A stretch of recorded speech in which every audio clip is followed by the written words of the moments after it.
Okay, Julie Reisler, welcome to the Rising Phoenix Wellness Podcast. I am super excited to have you on. It's been something that I've been wanting to do for a very long time, so welcome. Thank you so much. I'm so excited. I wish I had worn my Phoenix necklace, but it's here with me in spirit. Instead, I'm heavily meditated with you.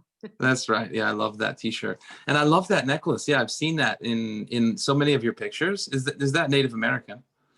Yeah, it was a gift from a very dear friend. And, both of us I've gone through quite a bit of rising out of the ashes, quite a bit of it. And so she gifted it to me. And it's literally like I'm usually found with it on at all times. Yeah, that's Yeah. beautiful. Okay, so I'll give you a little bit of a context of what Rising Phoenix Wellness is, and then introduce you, and then we can sort of jump right in. So basically, this is the podcast that we have is relatively new, and it's something that I've been wanting to do for years, and have finally been called because of the what's going on with the pandemic and how people are really dealing with addiction and struggling in recovery and all of that. And so the Rising Phoenix Wellness podcast is really, at the moment, is designed to facilitate conversations that make a difference with people that have, gone through their own, addiction and recovery journey, and have some wisdom to share with other people. So that's really the context in which these conversations that are happening. And, you're like really the first person that I thought about when I was making this podcast, because in a lot of ways, what you've done with the You-est You podcast has been, it's been a huge inspiration Mm. for me. And so, I've been looking forward to this from the very beginning. And so just as a context, like for people that don't know, right, you wrote a book called Getting a PhD in You, which I listened to as soon as they came out, and then also the business version. And you have a documentary called Hungry for More, and you have a podcast called the You-est You, right? Yep, Yeah. exactly. Yeah. Which there's got to be. I mean, I think I've listened to about 30 episodes or something. So how many episodes do you have? I'm at almost 230. Wow. Yeah, that's Yeah. epic. And only 2 years, right?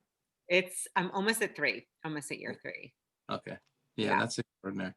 So yeah, I mean, you're someone that's been really, I'd say, influential in my own journey. We started coaching on a personal development program years ago, and I was in that program because of a conversation that we randomly had when I came home after being over, in New Zealand for a while. I overstayed by accident and I couldn't go back.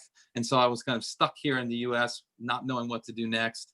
Literally, I think my mom's doctor introduced me to you, and we had a random call, and you said, come coach on this program. And I said, okay. And, I learned a lot from you on that program, and then, been really watching your journey as a TEDx speaker, and then with the podcast, and then with the books, and working with Hal Elrod and all of that. Right. So it's just been a huge inspiration for me. So I'm excited to have you here today. Thank you so much, Nathan. No, I felt right away with you. I would say I'm like, this is a definite soul brother, like brother. Yes. Yeah, like you feel like we're here to do some epic life-changing recovery stuff here. And I'm so honored to be here. This topic is like, ooh, especially now with the amount, I think, of isolation that many people feel, and just, being at home, and all of, I found whatever you've dealt with in the past probably is coming up even 10 times longer. Totally. Yeah, and that's why, we're doing the Recovering Me virtual addiction recovery summit on December 6th. And really the reason for that is because the relapse rate has gone up by 30% since March. And I know, as I'm sure you do, isolation is one of the biggest drivers of addiction, right? I mean, so that's been, when there's a pandemic which forces lockdown and puts people in isolation, that just makes it so much worse. Totally. So I want to sort of start by kind of taking it back a little bit, right? So that's a little bit about where you are now, and at the end I want to talk about sort of where you're going in the future, because I just have this really strong intuition that you are just lifting off. So I do want to talk about where you're going next. But I'm also interested always with people that have sort of been on this path, like what was little Julie like? Like what was your childhood like? Your relationship with your parents, home life? Yeah. Ooh, it's a good question. It's a good, so it's interesting. I'm like, huh, how much time do we got for this one? Okay, well, I'm going to manage myself because, it's like, what am I going to pull? Obviously there's, however many years, almost at 46 in a couple days. Hmm. So a 46 lot of, young. yeah, a lot to pull from. Look, I think for me, it's very interesting. I grew up in the Boston area, a very Mm, highly intellectual. I mean, I grew up next to literally like Boston College, Harvard, BU, Tufts. I lived right in that area. So there was a lot of academic pressure to be mm, really, really super smart. And so I had that piece going. I said I went to the one high school that was like um, public, but like did not act like a public school. I mean, most people knew going to Ivy League, and it was there was a lot of competition. Grew up in a very affluent area with a father who was a undiagnosed PTSD from being in Vietnam, mm. depression, had some addiction issues that were especially around spending, debting. Okay. And so we grew up, a lot of comparison wherever I went. I lived in a very highly competitive intellectual area, affluent area, great friends, beautiful area. But I think right away, it was like set up where I just remember there were literally like Victorian houses, mansions with, 4 to 10 bedrooms. And we lived our house was, I think a ranch style that like probably some plot had sold and had like 3 ranches and the rest of the neighborhood was like humongous homes. And so just, I mean, it didn't occur to me. I loved, loving parents. I was I was definitely like primed to be an overachiever slash like just doing way too much. Like I think I Mm, was in every after school activity. And one of those activities, I loved to dance and I loved to swim, and I did not love gymnastics, but I was in a freaking leotard or bathing suit like 4 to 5 times a week. yeah. And I struggled, the way that I handled, I am an empath. I am an intuitive and highly sensitive empath. I did not understand this. So my dad, the depression, the PTSD, is very loving to me, to my sister, but, I could read underneath it was massive grief. And Mm, what happened was I just felt like I could never be upset, because if I did, I was really scared it was going to affect his life. And he's confirmed that later on. He's gotten a lot more support. But wow. just I from that, what I learned was like I better not fully express myself. I've got to be Mm, doing really well and happy. Like honestly, the voice was I'm keeping my dad alive here. And so what I did was, what did I turn to handle these emotions and handle how I was feeling, was food. It was mm, the expression of love. When my dad struggled with having his own businesses that would, grandiose thoughts that would always seem to fail. So there's a lot of stress. And he was able to show love through food. I mean, I remember him sending a loaf of bread to me in college, or like muffins, or everyone got like, like a letter, and I would get like packages of food all the time. Like, hey, Joel, here's the newest like bread store. Here's 5 loaves of bread. I'm like, wow, that is different. So food became this really interesting currency, and the way that I felt love and the way that was expressed love. And then there was also my mom, who had struggled with food and weight and was very like, took me to a doctor when I was 10 who was obese, who told me to starve myself. mm. The And doctor did. yeah, the doctor did. I'll never forget this. I mean, I was 10 and he was like, "Oh yeah, she's just a little overweight. Yeah, just have Julie starve herself for 2 weeks and she'll be fine." I mean, he said that to me. And Wow.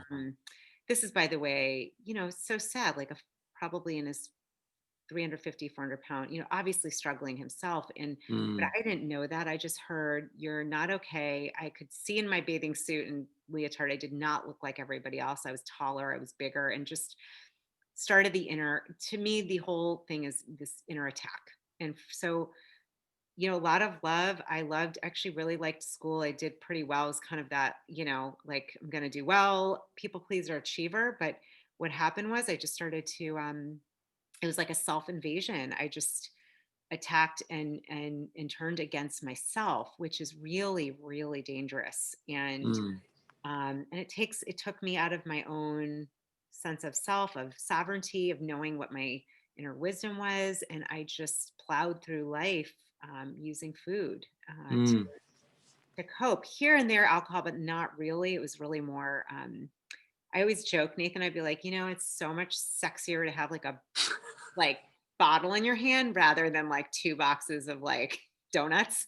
Yeah. That was not the route for me, and that's so I'll just share that was really that was a big part of my journey. And I also think in that time growing up, I had what you think of as emotional intelligence. I was smart, but not in the intellectual way. And I just had no idea that that could be used and be beneficial. Like it just, there was so much comparison, and I took that in and like made that my own kind of my own inner programming. And Mm. so it's taken years. I mean, I can share about kind of how to get out. I got out of that, but that was the way I was That's interesting. upbringing. Yeah. So you had like, you can look back and see you had a lot of maybe emotional intelligence at that time and like a different kind of knowing or whatever. But because it wasn't the academic model of like grades and like, whatever, the normative idea of IQ or whatever, that it didn't occur as success Well, or yeah, achieving. yeah, and I think a big healing for me. I did well in academics because I over pushed myself, and I had a tutor, Right. and I was like, I will do well. But the thing is, like that I got in this unhealthy. I mean, I ended up getting really sick my junior year, really sick because I kept pushing myself to be something. And I mean, now I know, whenever you're in that overdoing, like that's there's no balance. It's also a lot of, you can think of energies with the masculine, with feminine. I was completely brought up in this like push, you do, you achieve, and it actually was detrimental to my health. And I didn't at that time, I mean, I didn't realize that. Wow. That's so interesting because when I think about you, I really think of this like beautiful sort of feminine energy. And it sounds like, because you were in the corporate world as well, right? So kind of fast forward years later, Yeah. so you were in that sort of masculine role. Yeah. And then you went into the corporate world, which is obviously, a masculine world. So Yeah. here you are, however, whatever energy that you have sort of driven into this different way of being, and that must have been really disorienting.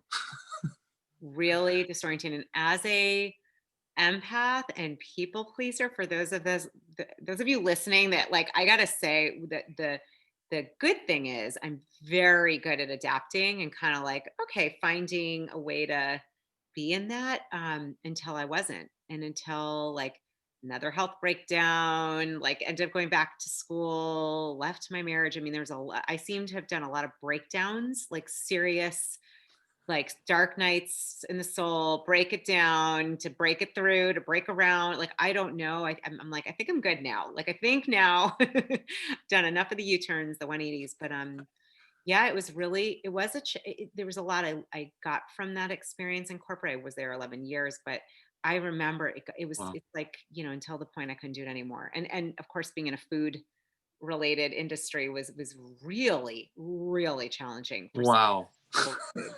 Yeah. Yeah. Wow. Yeah, that's probably a whole different story. I have so many questions actually. But I want to stay sort of in track because you said something about the addiction being sort of in the environment a little bit, in particular with your dad with spending, right? So Yeah. there's something in the area of around like a lack or like a fear of lack or something. And I know I'm not, so for me it's alcohol, right? So but I do know that food, there's something about filling yourself up, right? Like some sort of lack of Mhm. love for self or self-worth or something. So it sounds like there might be something Yeah. Oh, yeah. interesting going on there. Yeah. Well, I had my dad who also did not get support for it, but in the food addiction, then my mom who did get support for food addiction. So I was like, I mean, in it. And my sister's very out about being a recovering alcoholic. I mean, I'm like, Wow. Okay. So it's like really in the family. oh, it's so in the family. It's not even funny. It's like, and I think it's when anytime, and I know this now, and it's not yet like I practice this every day. Anytime I get a feeling I'm not comfortable with, my instinct is still, and there are times I've done it where I'm like, I just don't, I want to soothe. I don't want to feel that. I just Mm, like, and it's with food, it's interesting because you do have to eat. I mean, unless you're a breatharian, which I'm not. yeah. Or Not yet. I'm not. You have to eat at least a few times a day. So it's not something you can be like, I am putting this away. It's like, Right. crap, I gotta like, and that's where I think getting a lot of Mm, support and leaning on kind of a spiritual grounding. yeah. That's interesting. I've never thought about that way. It's not, there's no abstinence. You can't stop eating. Yeah. Wow, that's interesting. The reason why I asked that is because, I love, just listening to people that are in the recovering space. And like, for example, Gabor Mate is somebody that I love, right? He's a real hero of mine. But he talks about how, addiction is rooted in trauma of some kind, right? And so, I'm just wondering what other people's backgrounds are because there's no addiction in my immediate family. And my parents were like so loving, it's insane. Right. And so I came up in that way and still ended up being, an alcoholic and, dealt with all of my stuff. So I'm always interested to hear what other people's, the beginning of their journey. Yeah. Yeah, and I think, this is something I had to grapple maybe with you too. It was like, I'm very grateful. There was no real, I mean, I have two parents that were very loving, like Mm, supported me, always said, follow your heart. And I think for me, I was really embarrassed, ashamed, and kind of like, who am I to have this issue? Like, I didn't have crazy trauma. Like, mm, the trauma actually was more of an internal. Now living with a father with PTSD and not diagnosed, there is something around that, but yeah. but it became a self-attacking, and that's why I use those words because like I don't care what your background. It's like you can have the most loving family and it doesn't mean that's not going to happen to for you with you in you. Yeah. And there's nothing like I didn't do anything wrong. It's okay to talk about it even though, we had food on the table. I don't know. It was hard for me to I felt like who am I to have this? Like I really this should be, somebody who had more trauma and the truth is it can affect anybody. Doesn't matter. Yeah. Yeah, that's why I like to talk about it because I feel like there's so many things that get in the way of people getting help, and one of them I think is the Yeah. global conversation about the addict as like the person under the bridge with the Yeah. paper bag or laying on the floor in a crack house with whatever, and that's just not the reality for a lot of people. And I think that people look at that image and they think, well, they're not that, so that it's a barrier of Right. getting help. So I think it's important that people talk about that, because, obviously the conversations that we're having is to make this work accessible to people who are looking at their own life and trying to figure out, where they are. Because I really believe addiction is a spectrum that we're all on, and Oh, people are dealing with different things, right? So, yes. being able to get people to see themselves in other people's story is an important part of healing. Definitely. I agree with you 100%. So in terms of your own journey, was there like a come to Jesus moment or like a turning point or a rock bottom type of moment for you?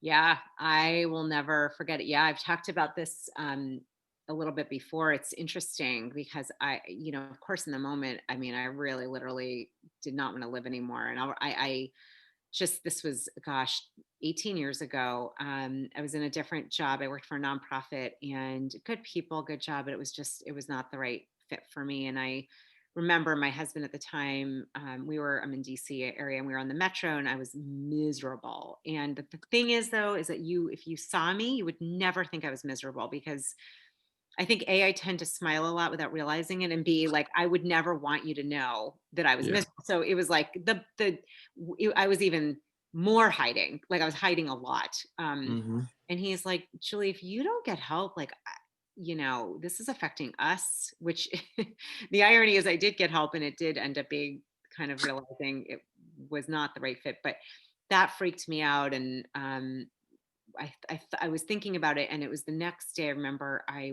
worked for a nonprofit. We were doing an event. There was this leftover, like the Costco tie-dyed bag of M&Ms. We're talking like 6 pounds, a huge, like they don't even sell it like anymore. And they put all of this in my office. And all I can tell you, Nathan, oh my God, I can see it. I Dixie cups I was using. I probably had 100 or plus. I could not stop eating them. And of course, even as I'm so like, can still feel viscerally. I mean, I was like, it's only a little bit at a time. I got so ill that I had to miss 3 days of work. I mean, I was like, talk about my whole body was like, what the hell did you just do? And Mm. went to a family friend who was a therapist, and we had traded. I was like painting her kitchen, and she was counseling me. And I said to her, I'm like, I think I have a problem. Like, I actually couldn't stop until it was like, I got so sick. And she had mentioned a, support group system that I could go to. And I think it was 2 days later that I was in my car, and again, more M&Ms. I mean, M&Ms are like, yep, That's like they don't work. No, they do not. the juice for you. No, and I don't even, I mean, it's been a long time. I wouldn't touch them now, but I mean, I touched them then. And I just remember I was like left hand on the wheel, right hand in the bag.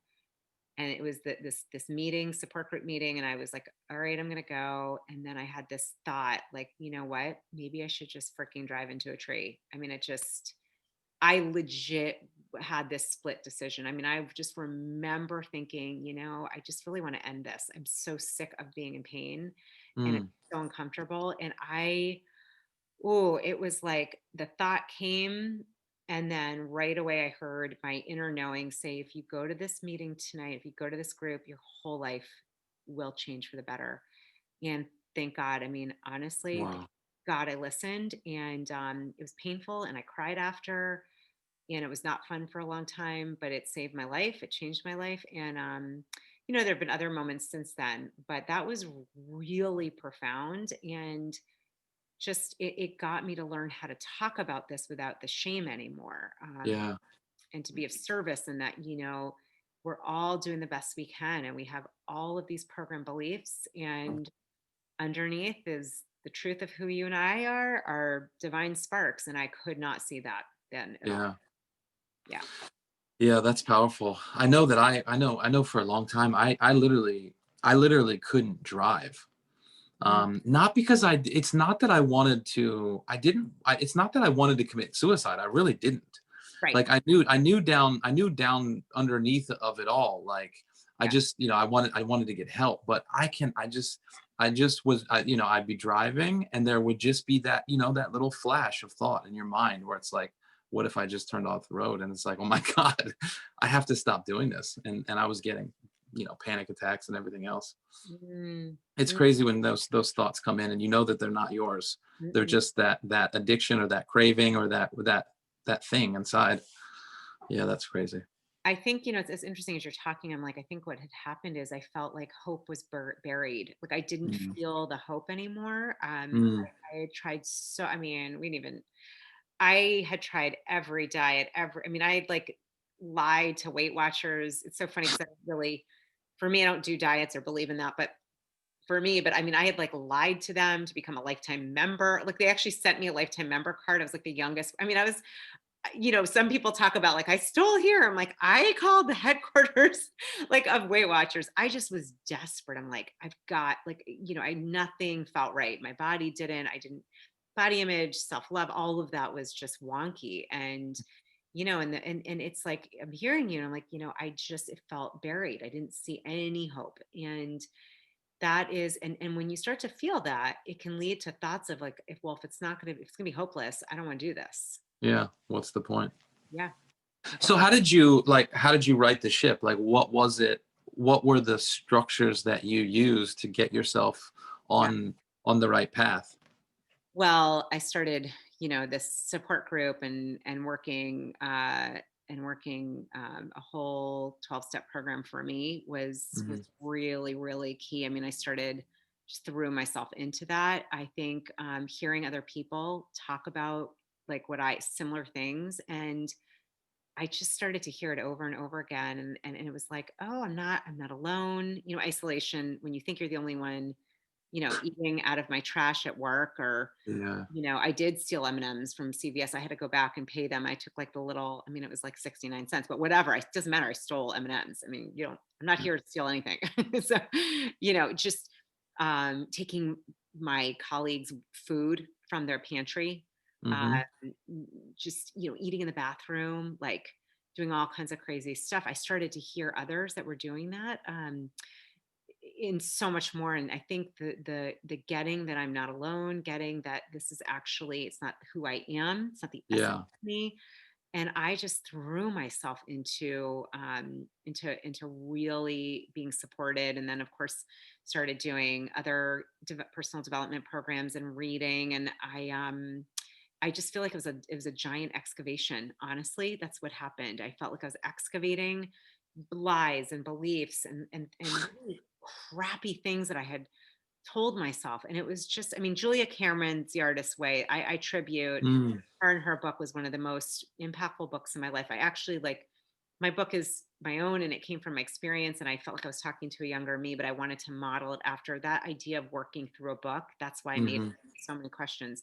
um, I just, it changed my life. I mean, and it does, in that excavation, lots came up, like realizing not in the right space in my marriage, realizing don't want to stay in this job anymore, want to leave as a single mom, want to go back to school for a master's. I mean, it's not always easy, but it does take courage. But I will tell you, the excavation, the alignment, and the development of self connection and love, it's like you cannot pay for that. It's priceless. Mm. Yeah. Yeah, it's interesting that you say that, because I do think that that's one of the gifts of the recovery process, is that because you do go to such a dark place, that it requires so much healing, that along the way, Yeah. what comes to surface is a lot of unworkability in other areas of your life that's not related to your, addiction, quote unquote, directly. Yeah. And yet I don't believe that had you not had to do the deeper work to heal the other stuff, that stuff probably would have just persisted. And then, who knows, 20, 30 years down the line, you look back and realize that none of that was in alignment. But because of this beautiful gift of having to heal, you can deal with a lot of that stuff. So you have things like that in your life as well. Yeah, I mean, I think, and I'm thinking, like, for those listening, if you're feeling like, yeah, that is so freaking annoying to hear that. Like, I remember thinking, I'm not grateful for this. Like, I Yeah. would hear from people like, you're going to be grateful someday for this. And I was like, F you, I don't think so. Like, I'm not grateful. This feels awful, like awful, awful. And, it's interesting. We know the same. I worked with a coach who like shifted this with a couple powerful questions. And I'm like, oh my gosh, okay, actually, this could be for me. This could be happening for me. And, honestly, the work I'm doing today is because I made a vow with myself and divine, the universe. I was like, look, I will show up, I will surrender, I will do my part. Just you help me to get some normalcy, to get like to connect to myself and to have a life that really feels aligned, and I will help as many frigging people as I possibly can that you want me to help. Like, I just, and it's funny, I'm even, I got remarried, but I wear a ring. I remarry, I basically a ring that I married myself in. And I was like, That's I'm awesome. marrying myself. I told my husband, I'm like, you're married. Just so you know, I'm married to two people. Just so you Yeah. know, myself first and then you. Polygamy. He's like, all right, that's great, right, right. He's like, great. That sounds Spiritual polygamy. spiritual polygamy. And I'm like, it's great. It's like someone should go like coin that. It's great. But That's I really had to do that to get, I just, that I wouldn't be here today. I wouldn't be able to do what I'm doing, talk like this. No way, if I had not like gone to that group that night, if I'd not gone through a lot of pain and yeah. the ways through, which we know it's just still today, it's not always fun. I got to be honest. I'm not, it's like there's something to work on all the time. I have enough in my own life for the rest of my life. Like, I don't need to work on it, judge anybody else. I have enough to work on myself. Yeah. Yeah, and I think for me as well, the biggest shift was, I think when I first got into personal development, it definitely was to fix myself. Like I was taking one course after the next course after the next course, thinking that like I would finally arrive at the one transformation that would like make this thing that was fundamentally wrong with me Yeah. right. And it really didn't work at all. Like, it did help me become successful in business and do different things, Right. but it never took away the feeling that I wasn't okay. I finally actually had to give up on that idea and just accept that actually there is nothing there's nothing to transform, That's right? right. It- Exactly. Right. It's actually more of a remembering and a co-creating and aligning. mm, There's an exactly a becoming more of really, that's the whole, this whole, the thing about when I talk about being your U-est you, I'm like, that is your essence, your higher self, your truest part of you. That is the part of you that never gets affected, that's yeah, there. And so that doesn't need transforming. That just right. needs like opening the window so you can freaking see it and feel it. Yeah. Yeah, and that's what's such a beautiful part of that. The book, I listened to the audiobook, which is nice, right? Because it's like That's your voice is also there, right? So that idea is really beautiful, that the USU is always there, right? It's just covered up by all the lies that you tell yourself about not being good enough and stuff. And like you were saying, that excavation, and what's left is, who you really are. Yeah, and I think, to add to it's funny as I'm listening to you, I really, really, truly sit with this question every day, and I've especially with what's going on in the world, and I do feel like this is a time of a wake up. It's a real like I feel like the alarm went off on when people are sleeping, and it's like alarm is on, like don't snooze. You could snooze, and people snooze, and that's okay. It's a choice. But I would recommend you don't because Yeah. it's the time of shifting, to more of a heart-centered way of living. And my belief is the divine spark connection, your truest essence, when you do decide to go in and listen and tune in and align, that's where you really can start having miracles happen in your life and frankly be of service. To me, like it's being of service as much as possible to myself, to others, to this planet, to Mother Earth. Like that's what it's about, and having fun and being and having fun. But and having, I always say fun because you can get serious about this. Like, oh my, Totally, man. I'm like, and have a little levity. That's so that's so spot on, because I have a pretty driver kind of personality as well, and luckily I have this beautiful wife whose number one value is fun and freedom, right? So Right. she's like every once in a while, like, hello, like, remember, fun. I love And sitting it's like there. it's so needed, because man, yeah, we can definitely be significant, that's for sure. Yeah, like we don't, yeah, exactly. It's kind of like take it seriously, but not too seriously. Like, Yeah. yeah, Yeah, it's exactly. it's important to have that balance. So I do want to. So we have to wrap it up here in a minute. But the reason why I kind of do this format, which is what I learned from also my time in the 12-step tradition, is that the highlights don't really help people that are suffering. It's really the lowlights, right? Being able to hear the stories about people and what they're going through and get, okay, there's nothing wrong with me. It's I'm okay the way that I am, or at least there is hope like that, right? So dealing, having the lowlights and then being able to get to the highlights. So I do want to give people access to where they can get, because the stuff that you're doing now is extraordinary, right? You've done a couple of TED Talks that are incredible. They can find those on YouTube. And I know that you have a new, is it Sacredology is what you're working on now? So I have a community. This is a whole, we don't have enough time, but this was completely divinely guided. I'm talking like amazing universal like in my face sign that came a year ago. And I in the pandemic, in the beginning, I heard, Julie, your mission started like go unite people, connect, like we're in isolation. And so I started the School of Sacredology. It's been going on since the beginning, and it's been growing. And it's all about learning how to live in your heart, how to trust your intuition. I bring in master classes with luminaries. It's really a spectacular community. It's like I think I created it for myself, and then anyone else who wants to like join me. I have Yeah. that, which has been just so. I'm so thankful to have that for me too. Yeah. Yeah, I think it's amazing. That's why when you were talking about your dad in the beginning, that the sort of idea of lack, because what you're doing now is a lot about prosperity, right? Which is kind of like coming out of the working through the lack and coming out to the other end for prosperity. Yeah, well, it's like, as teachers, healers, whatever we're doing, it's, we work on and we teach whatever it is, I'm working through learning myself. And I really, really think a lot of what we're seeing in the world is from a lack consciousness. And I grew up with that.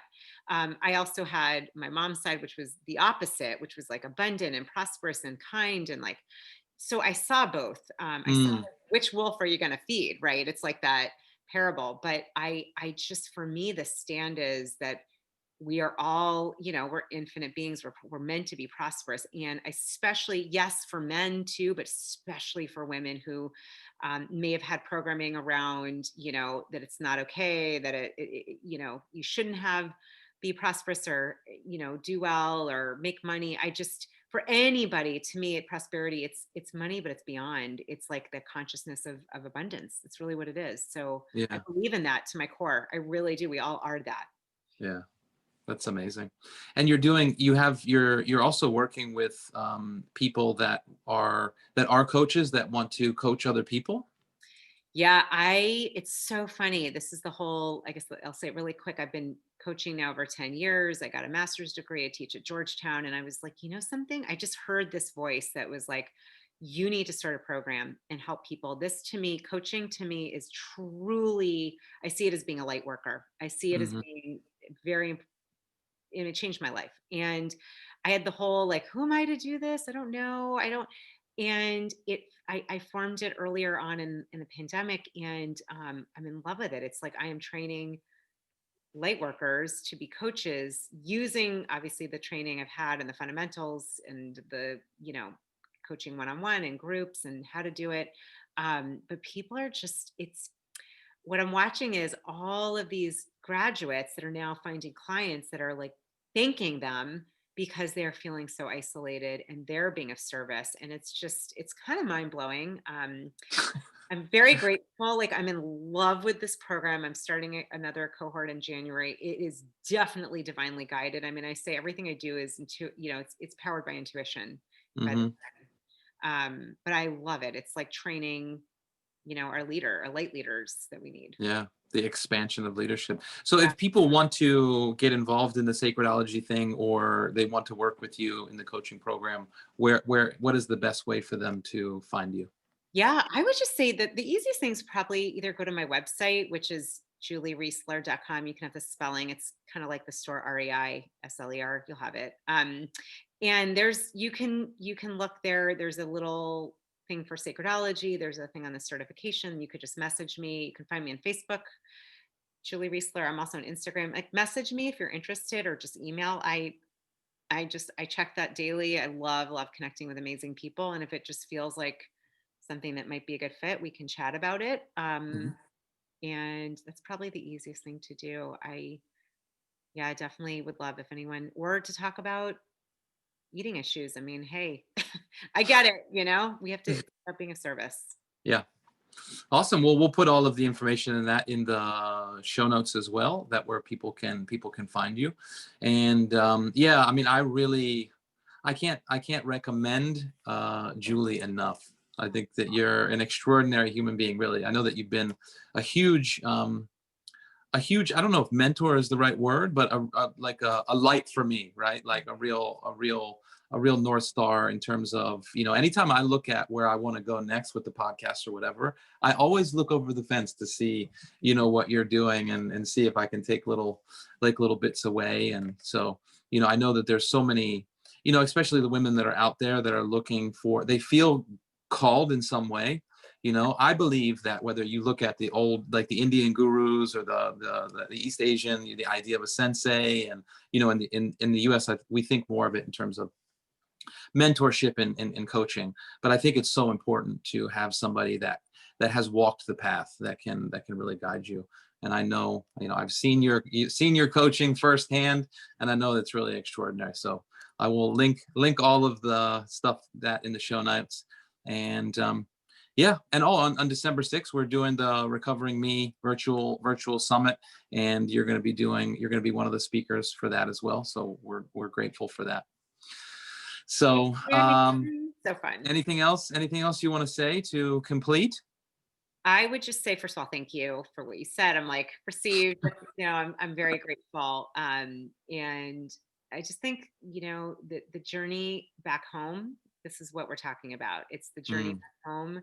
You're already home, right? It's just mm, remembering that it's there for you anytime you're ready to go within and go home. The way I see it is the door is always open. And so for anybody mm, listening that might be struggling, whether it's through food or alcohol or money or, gamble, whatever it is, or just, overconsumption of media, social media, like whatever's taking you out of your lane of you and home, the door is always open. All you've really mm, got to do is say, I'm awake. I'm here, I'm ready, and the miracle starts there. mm. Wow. I was like, well, as soon as you said, as soon as you said home, I was like, wow, I Mm. got moved by that. So, okay. Well, thank you so much. I love you. Thank you for being on. You're an extraordinary human being. And we'll do it again another time, I'm sure. Namaste. Namaste. Bye. How do I make it stop? Okay.